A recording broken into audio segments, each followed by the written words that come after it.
បាទពេលនេះពួកនឹងមកចាញ់ធ្វើការម៉ោង 4 ឥឡូវបដល់ភ្លាមចាប់ដើមសេរីស្រង់សេរីខ្យងឆាក្តៅខ្យងម្ដងរដងឆាក្តៅក្តាមឥឡូវឆាក្តៅខ្យងម្ដងឥឡូវចាប់ដើមមកក្មួយ 2-3 នាក់នេះខ្ជិលដល់ឡើងដកខ្ញីមកមៀតធំតែមៀតទៅខ្ជិលប្រើឲ្យជួយចាក់ខ្យងអត់ចាក់ទេខ្ជិលឡើងឲ្យលួយហ្មងបើហូបលឿនហ្មងបើហូបលឿនឆ្អិនព្រឹបមុនគេមុនឯងបើក្មួយនេះអូអាសានេះក្មួយប្រុសក្មួយនេះអូអាសាខ្លាំងក្មួយចំណាប់ចិត្តហ្នឹងអូចំណាប់ចិត្តខ្លាំងកាត់សក់លុយទៀតពេលអឹមទៀតណាពេលអឹមថៃមើលមុខតិចមើលបាទសួស្តីពុកម៉ែបងប្អូនឥឡូវនេះចាប់ដើមជួយចាក់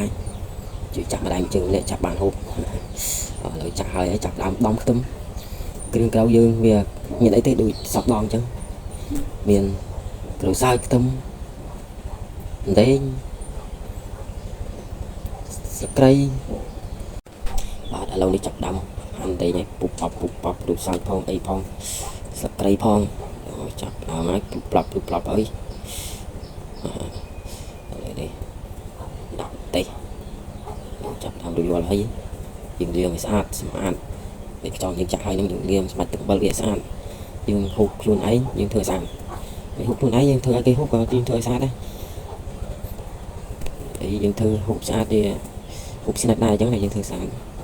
តាមលាងក្បឹកទៅលាងពី3ទឹក4ទឹកទៅដល់ចាប់ដើមខិតវាហើយដាក់ខ្លាញ់ហើយដាក់ឲ្យមកក្តៅហើយដាក់គ្រឿងហើយយើងក៏ពឹកឯងមកឈ្ងុយ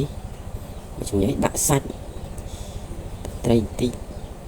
ទឹកស៊ីអ៊ីវបន្តិចអីចឹងទៅផ្គប់វាជីងទេប៉ុណ្ណាឆាប់មកភ្លក់មើលថាល្មមហើយប៉ុណ្ណឹងល្មមហើយយើងចាប់ដើមដាក់ម្រះប្រៅទៅពុកបានថាមកស្លាប់មកល្មមហើយយើងចាប់ដើមបិទហ្គាសបិទអីឥឡូវវីដេអូខ្ញុំមានតែប៉ុណ្្នឹងទេបាយសូមអរគុណ